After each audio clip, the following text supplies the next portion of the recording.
Hello everyone, this is Colleen Lemma, starseed astrologer and spiritual messenger from sacredsoulempowerment.com, here to do your weekly intuitive reading for Monday, September 20th through Sunday, September 26th, 2021. Can you believe we're nearing the end of September already? For this week's weekly reading, we'll be using the Psychic Tarot by John Holland for the main message for everyone. And your special message card, depending on your stone of choice this week, is going to be coming from the Starseed Oracle deck by Rebecca Campbell. So if you haven't already watched the monthly intuitive reading for the month of September, especially since we're over halfway through the month, you'll want to be sure to go onto my YouTube channel and watch that monthly intuitive reading for September, complete with the numerological energy for the month, the astrological transits of significance, messages from our angels and guides, as well as a special message card depending on your stone of choice.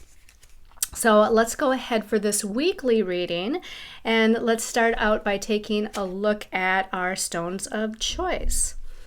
So our first stone of choice here is this beautiful lapis. That's a nice, pretty good size hunk of lapis here. And the lapis is going to help to open your mind and open your third eye. It helps to support enlightenment. It encourages self-awareness, self-confidence, self-knowledge, peace, harmony, and compassion.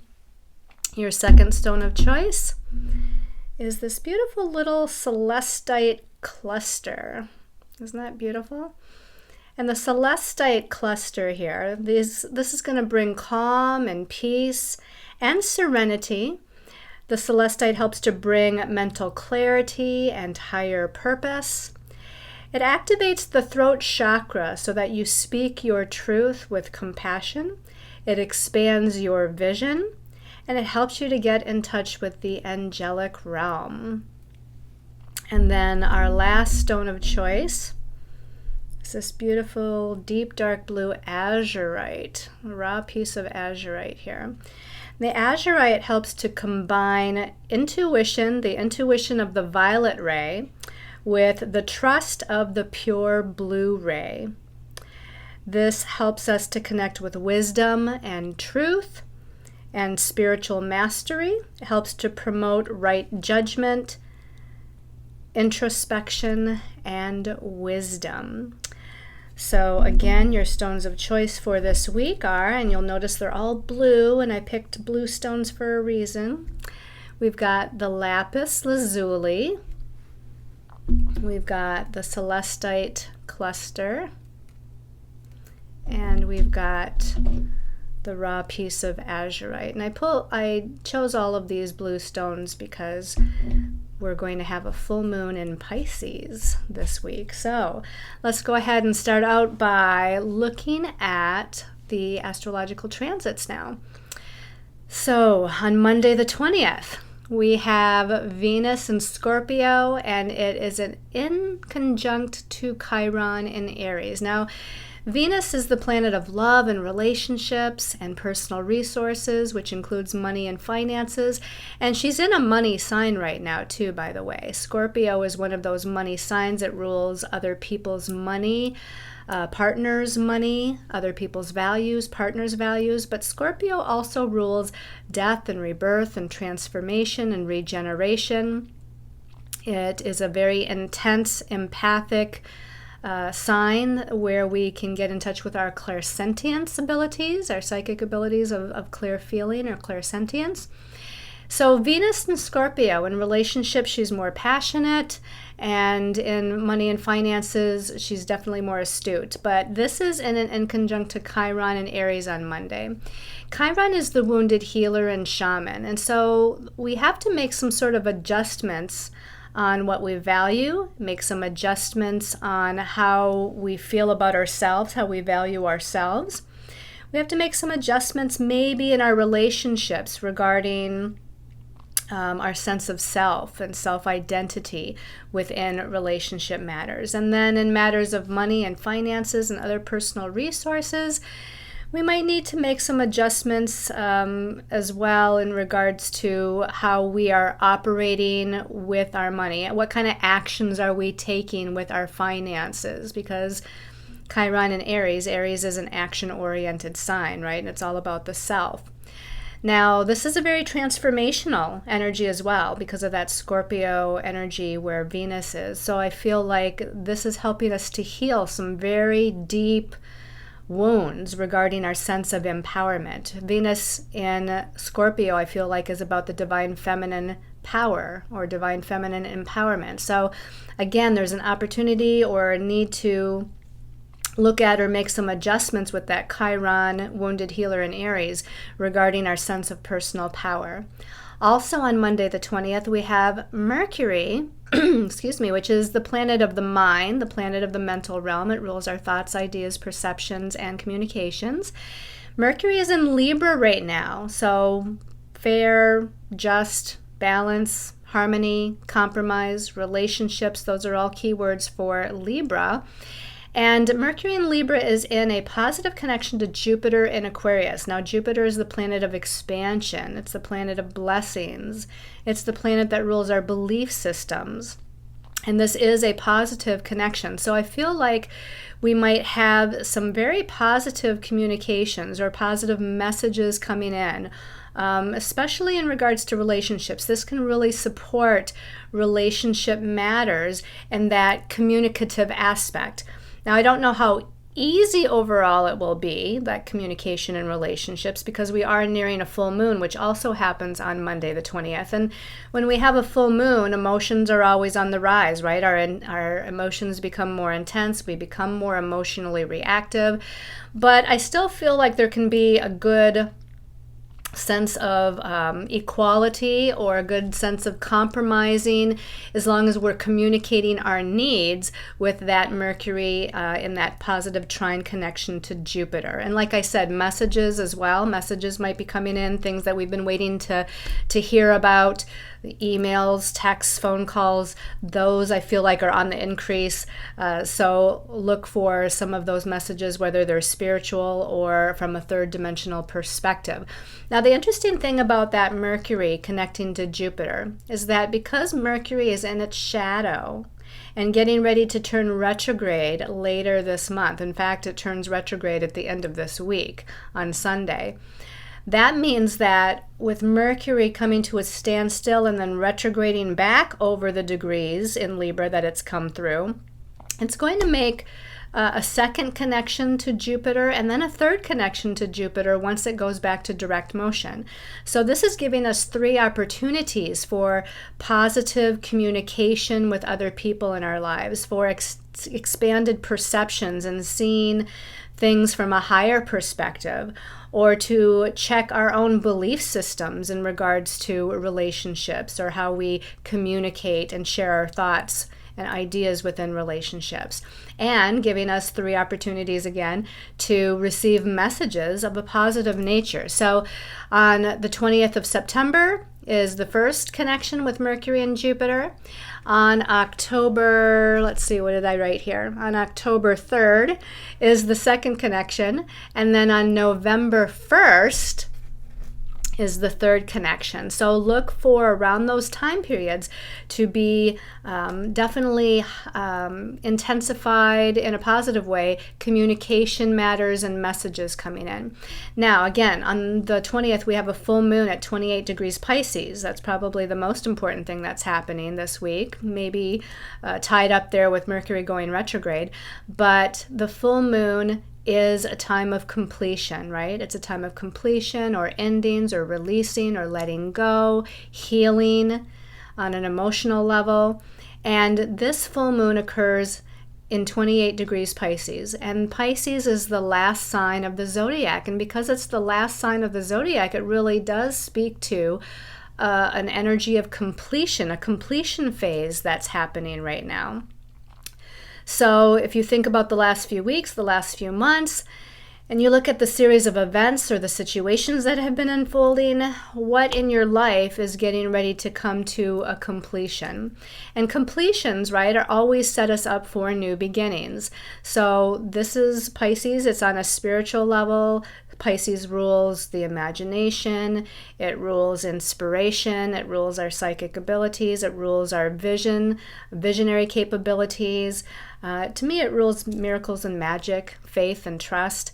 So all of these things are coming to a heightened level during this full moon.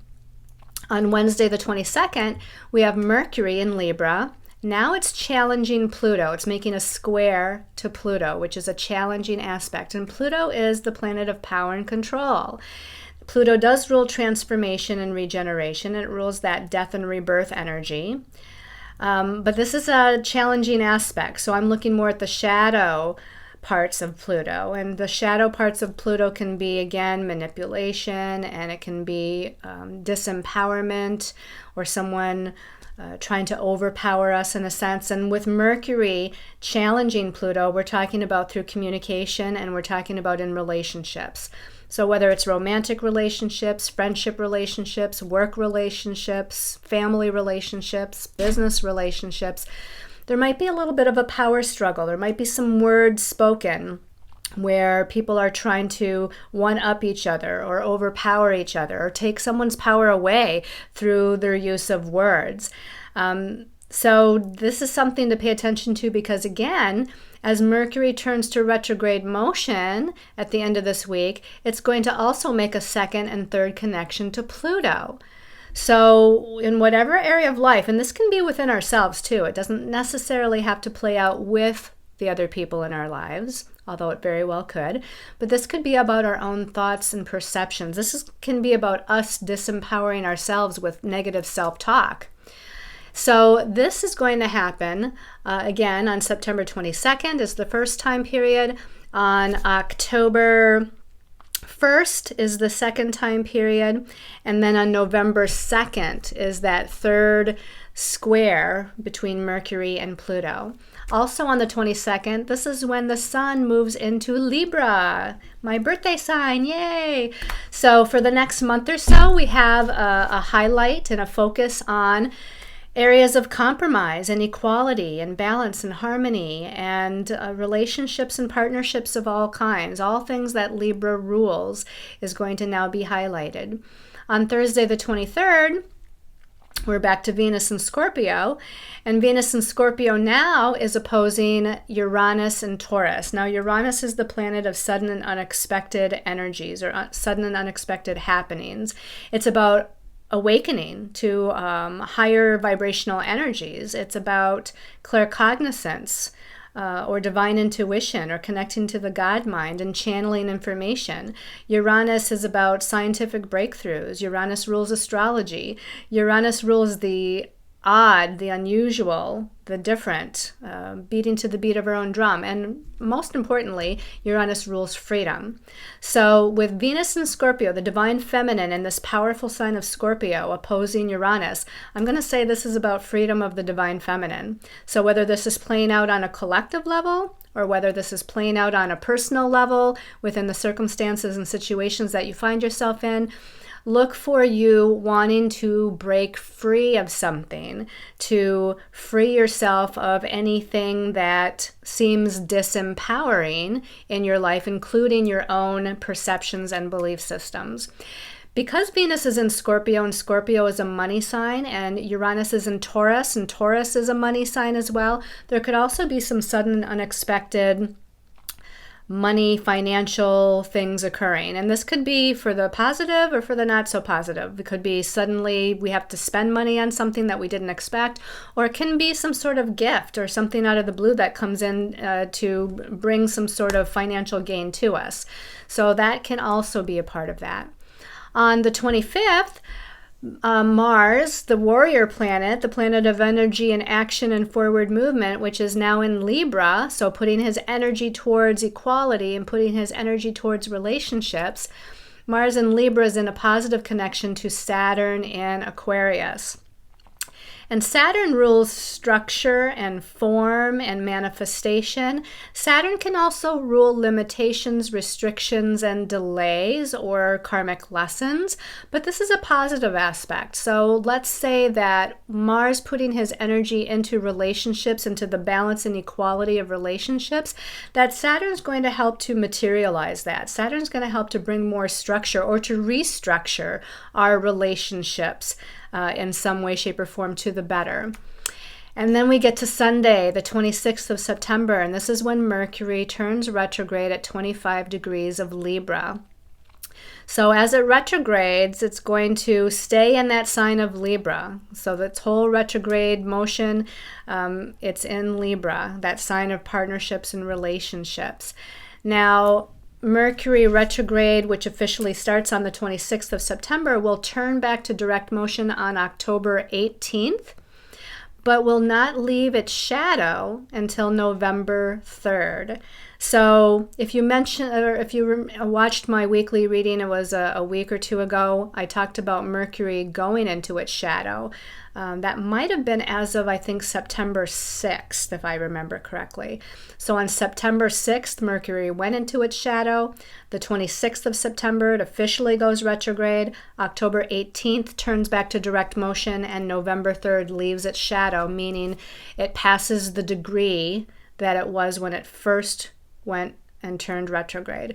So during this whole time period, that whole time period, including the shadow times, is when we can have miscommunication or missed messages or crossed wires with meetings, travel delays, issues with making big purchases, issues or challenges with electronics, phone, computers, etc., or even, cars for that matter, because there's a lot of electronic chips in cars now.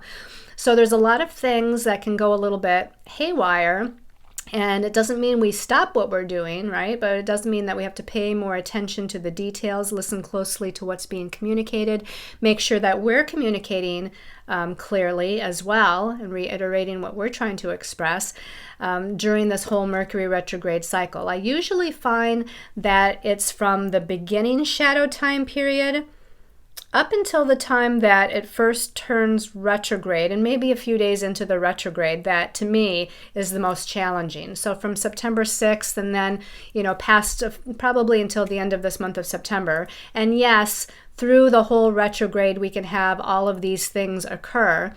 But while it's retrograde is a good time to revise, review, restructure, realign, all of those terms where we're researching more information, or we're needing to look more into the details of something. We're needing to read the fine print. It's a great time to redo your website or rewrite things that need to be rewritten. Things of that nature. So again, don't stop your life, but it's just a heads up of what's going on here. So that's a little bit about what's happening astrologically. At this point, I'm usually shifting our perspective with the camera and showing you the cards point of view, and you're still going to see cards, but I'm going to just stay on camera and do it this way. If you watched last week, or it might have been the week before, or both, I had mentioned that I'm in the process of packing and taking care of all the details of needing to move from one location to another. My landlady decided she wanted to sell her house, but didn't let me know until the 1st of September, giving me just 1 month to find a place, pack, set up the truck, find movers, and get ready to kind of just start a new adventure somewhere. And just to update you, still don't have that place exactly yet, so I'm going to hold on to the possibility of where I'm going until it's definitely secured. And yes, I'm going to have to sign something during a Mercury retrograde, folks, because Mercury is still going to be retrograde at the end of this month of September into the beginning of October. So again, what are you going to do? You have to do what you have to do, but I'll have to read everything very carefully. I'll have to look over the place very carefully as much as I can and just cross my fingers. So say a little prayer of intention for me of positivity. And hopefully I don't have any Mercury retrograde challenges as I'm moving into a new place and getting reorganized and resituated. So let's go ahead and show you what our angels and guides have to say for this week. So we pulled usually 3 cards, but as usual, we do have a second card that came out at the end with the third card. But the first card that came out by itself is, as we turn it over, Major Arcana 21. Okay. Now in this deck it's called Universe. In the traditional tarot, this is the World card. It's the last of the major arcana. Not surprised to see the Universe card, right? Because this is talking about some sort of completion or ending. Usually the description says it's a successful completion or a successful ending of a cycle to prepare ourselves for a new beginning, to prepare ourselves for a new cycle. And you can see here that, we have kind of this cyclic sort of energy going on within the face of the universe here. And the face of the universe, it looks very calm. It looks very much at peace.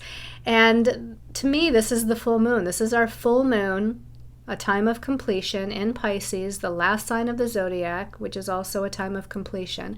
So again, this can be energetic, it can be physical. So for instance, it could be the ending of a job or career, the ending of where you live. This could be also energetic. So it could be an ending of a way of looking at your life or believing about yourself or in a certain perspective that you have. It could be endings in relationship or some sort of family dynamic. So the endings can take all different sort of forms depending on you as individuals and your individual soul blueprint or astrological chart. The number 21, which this major arcana is always the 21st major arcana, but the 2 and the 1 add up to a 3. And the 3 is a number numerologically of expansion and growth.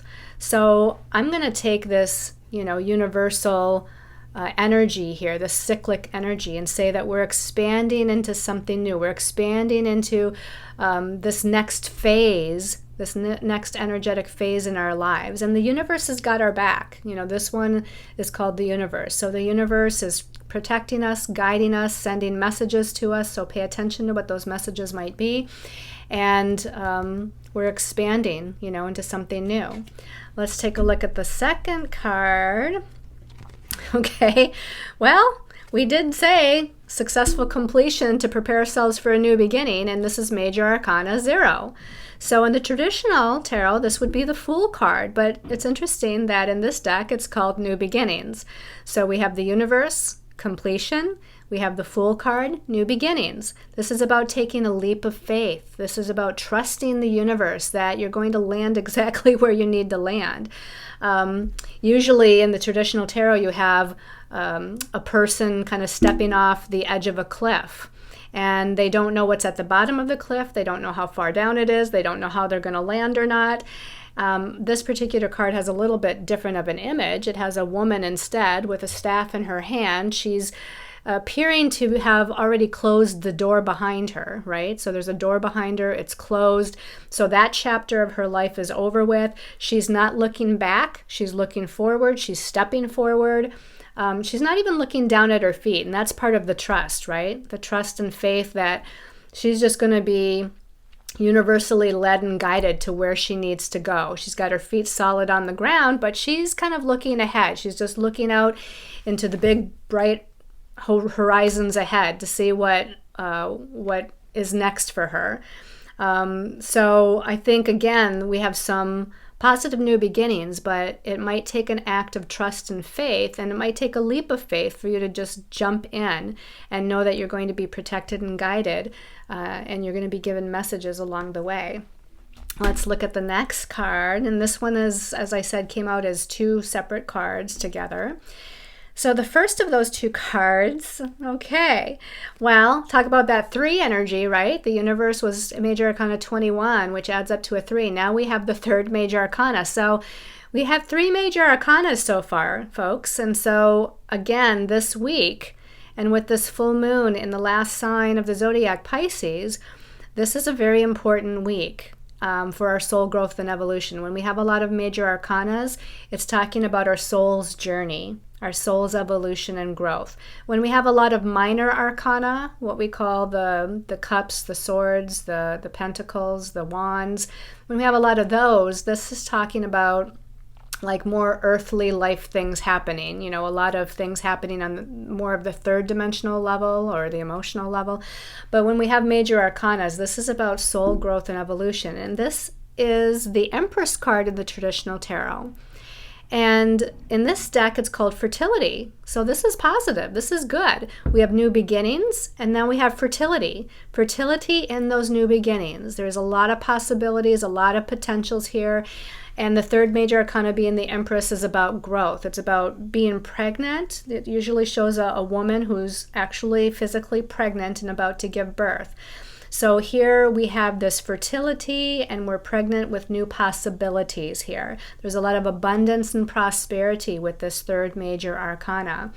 And look at the circle of spirit. There's 2 circles of spirit here. Then she's got an open, balanced heart chakra. So this is saying that through our heart chakra and unconditional love and compassion and opening that heart chakra, this is where the magic is, right? This is where our healing abilities are. Our unconditional love and compassion can be projected out towards others, but it's also where we can magnetize blessings to ourselves, right? If we have an open heart chakra, we can magnetize those blessings of abundance and prosperity and whatever this fertility is all about.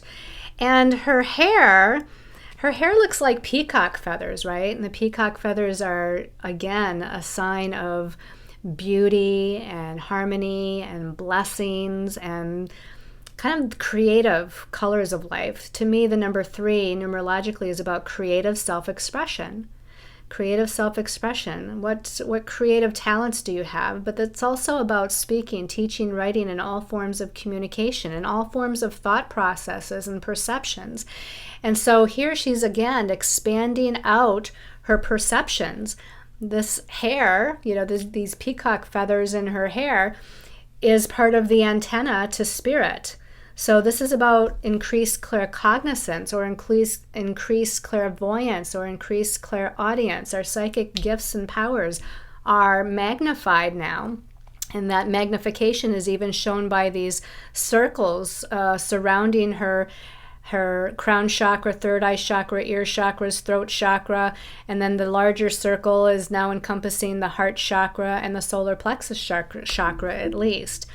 And so there's a lot of expansion here, a lot of positive fertility and expansion that follows up that new beginnings card, which was the Fool major arcana, right? So very positive so far with this energy. Let's see what came out with the Empress card.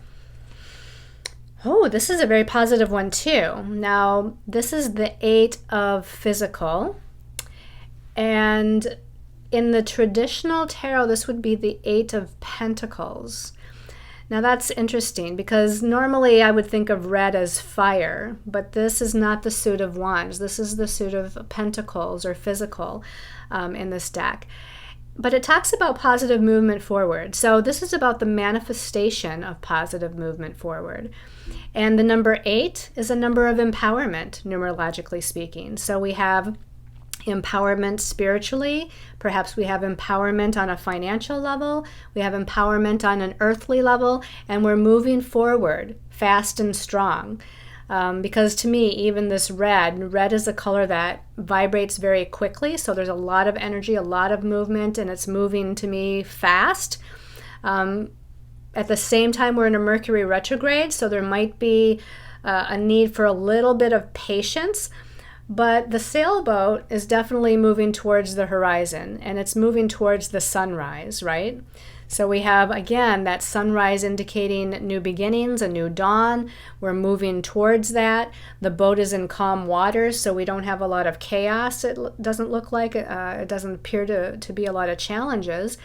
I think the 8 of Pentacles in the traditional tarot, though, talks of like apprenticeship, or is it learning something new, or is it it's like working? It's kind of connected to, again, materialization. So materialization or manifestation of blessings, finances, other types of abundance, support, etc. And so if you're looking for any kind of support, whether it's financial support or, again, assistance of some kind, which is a form of support, maybe more time, which is a form of support. Other people's blessings is a form of support. Know that there's positive movement forward here. We're coasting right along into this new dawn of new beginnings. So this is a very positive reading. There are its challenges, right? With Venus and Scorpio connecting with Chiron at the beginning of the week, Mercury challenging Pluto. We don't know what that Venus and Scorpio opposing Uranus is going to bring, and Mercury is going retrograde. But all in all, this full moon in Pisces is bringing us into a positive, successful completion in order to move into a wonderful, positive new beginning that is filled with possibilities and positive forward movement. So I'm feeling pretty good about all this.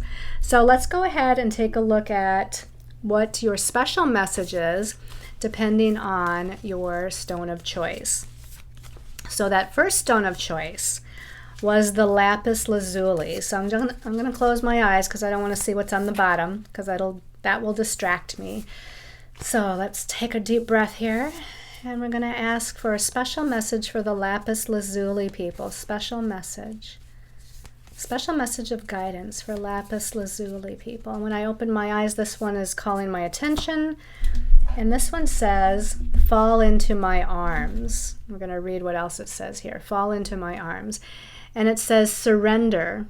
Well, Pisces is definitely a sign of surrender, right? We talked about faith and trust with Pisces, with that Pisces full moon. It's also surrender is a big keyword. It says surrender, holding the opposites, and then it says extremes of life. So holding the opposites, this is about maybe vacillation energies. We're vacillating back and forth, maybe in our mind, maybe the energies out there, which I can attest to, are vacillating back and forth right now, where we might think one thing, like I thought I was approved for one particular place, and then for some reason it fell through. So now I have to, look for something else. But it brings in these extremes of anxiety sometimes, or extremes of fear, and then the extremes of just having faith and trust and knowing that everything's going to work out. So, I go through the same things you do. I try to stay in my Libra balanced state of harmony and peace and in a place of trust and faith. But yeah, I have an ego mind, and sometimes the fear and anxiety can get the better of me too. But this is saying, fall into my arms. Fall into the arms of the universe. Surrender, have faith and trust, and know that you're divinely protected and divinely guided. You're going to be shown the way. You're going to be given the support that you need. Everything's going to work out, and it's going to work out in divine timing, Mercury retrograde or not. So just, again, listen to the messages from your angels and guides. I feel like there's some angelic forces up here that are assisting you. And here's this person down here, just kind of sitting and waiting and allowing and trusting and having faith and just surrendering to the moment, surrendering to what is, surrendering to the energies happening, and surrendering into the unknown of what's about to unfold. That's what your message is this week, is to just, again, surrender, trust, and have faith, and let the universe kind of lead the way, so to speak.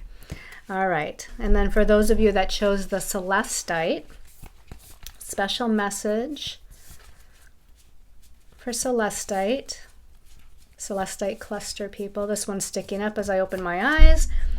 And it says, isn't that funny? That word surrender is there again. Surrender to the sweetness this time. Surrender to the sweetness. And it says Venus energy. Okay, so we talked about Venus, right? Venus was indicated a couple times this week. So since this says Venus energy to start out, I feel like those two transits you might want to pay extra special attention to. Venus and Scorpio connecting with Chiron on Monday. Venus and Scorpio connecting with Uranus on Thursday. With the first one, with Chiron, there's some definite healing to do with your sense of personal power and valuing yourself. And with the second one, there could be a need to then free yourself in a physical way. Like there's a more of a manifested playing out with other people in your life kind of thing going on here, where you might be freeing yourself from something, and or again, something that comes in unexpectedly one way or the other with money and finances or a situation having to do with that. So pay special attention to that. It also says pleasure, joy, and make love to life. So that's really nice. Surrender to the sweetness, pleasure, joy, make love to life. So this is about being grateful for the little things. This is about looking for the beauty around you. This is about feeling passionate about your life and passionate within yourself. Look at all the beauty here. We have a woman, you know. Here's the divine feminine here, standing on the edge of this kind of cliff, if you will. Beautiful water, beautiful mountains, beautiful sky, beautiful sun and or moon. Could be a full moon up there.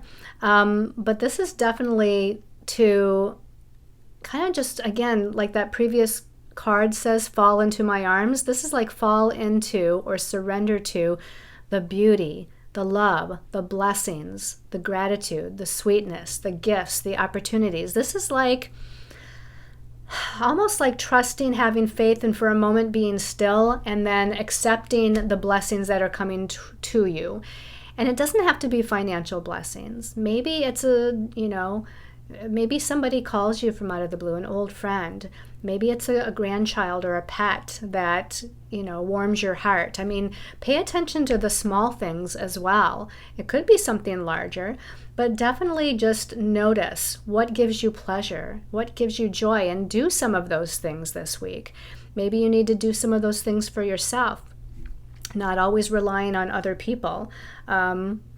And that make love to life. Go out and, again, take a walk in nature. Go, take a nice, soothing, relaxing bath. Go get yourself a massage. I'm going to go get myself a massage here coming up pretty soon before I have to actually move because it's been a little stressful. So do something for yourself. Value yourself. Take care of yourself. That's what that card's all about. All right, Azurite people. Special message. We have a lot of surrender energy there with the full moon in Pisces. Let's see what Azurite has to say. Special message for Azurite people. I feel like this one wants to come out. So it says, you're not for everyone. Isn't that interesting? You're not for everyone. It says, embrace your weirdness. Embrace your weirdness and face your true north. So what pops into my head when I read that and look at that is that some of you may have been kind of surrounding yourself with the energy of, what's the word I'm looking for? Like becoming what other people already are, or following along with other people's values, or following along with other people's, with their destiny, with their soul's destiny, or being the peacemaker, or, being the person that just wants to keep the peace, doesn't want to rock the boat. And it's not a bad thing to, like to do what your friends like to do, or to support your partner, let's say, or to have similar values or belief systems as your family, let's say. But what to me this is saying is that perhaps we've forgotten just who we are. Perhaps we've forgotten what our values are. Perhaps we've forgotten what we enjoy and what we like and what gives us satisfaction and pleasure. So as it says, you're not for everyone, embrace your weirdness and face your true north. It makes me feel like some of us aren't necessarily being our authentic selves. Maybe we've lost our direction a little bit because we've been following somebody else's direction. So, there's a couple of messages in here. One is to face your true north. So follow your path, stand in your truth, do what gives you joy and passion, even if that means it's not someone else's, even if that means there has to be some changes made so that you are more authentically true to yourself. Follow your path, because maybe you have forgotten what your vision is, or maybe you haven't been putting the energy into your path because you've been giving your energy away to other people. I think that's one of the main messages here. But also embrace your weirdness. Realize that you can't become something just to please someone else. You know, whether it's weirdness or not, or whether it's just, again, being authentic. If you need to speak your truth, if you need to claim your strength, if you need to own your power, and you're afraid that other people in your life aren't going to like that, so you kind of compress it a little bit or dumb it down, if you will. I don't really like that phrase, but I can't think of something else. You know, if you're kind of not allowing your true self to unfold, and you're not speaking your truth or acting your truth or standing in your power and you know, doing what it is that you want for fear of retribution or fear that someone else isn't going to like it or that's going to cause an argument, then you should question, is this relationship or this situation, is it for me? Because if you're not being true, I mean, not everyone, right? We're not going to vibrate the same as everyone. Not everyone in life is going to agree with us or have the same values as us, or even like us for that matter. And so we can't be concerned about that. We have to be more concerned that we're living an authentic life and that we're standing in our authentic power and that we're speaking our authentic truth, even if it means standing alone. Now, we can still speak our truth and be authentic without being harsh or negative or judging other people. This is just saying maybe it's time to, you know, break free from those things, situations, circumstances, or relationships that are not allowing us to be our true selves. Because, again, we can't cover our truth up, or we can't adjust ourselves to please everyone all the time. I mean, sure, we can compromise, right? We can compromise and we can, you know, not always try to make waves on purpose. But there comes a time, too, where we have to own our power and be true to ourselves as well. So I think that's what this particular message is all about for you, Azurite people. So I hope everyone has enjoyed this weekly intuitive reading. Hoping to get next week's reading out again. As I said, if I miss it, please forgive me. You'll know why with this move. And this is why also that I didn't shift the perspective on camera, just because of the timing element. And I'll definitely try to get the October monthly out in a timely manner as well. So be on the lookout for October. And sending you all lots of love and light in the meantime. And many, many blessings to all. Thank you.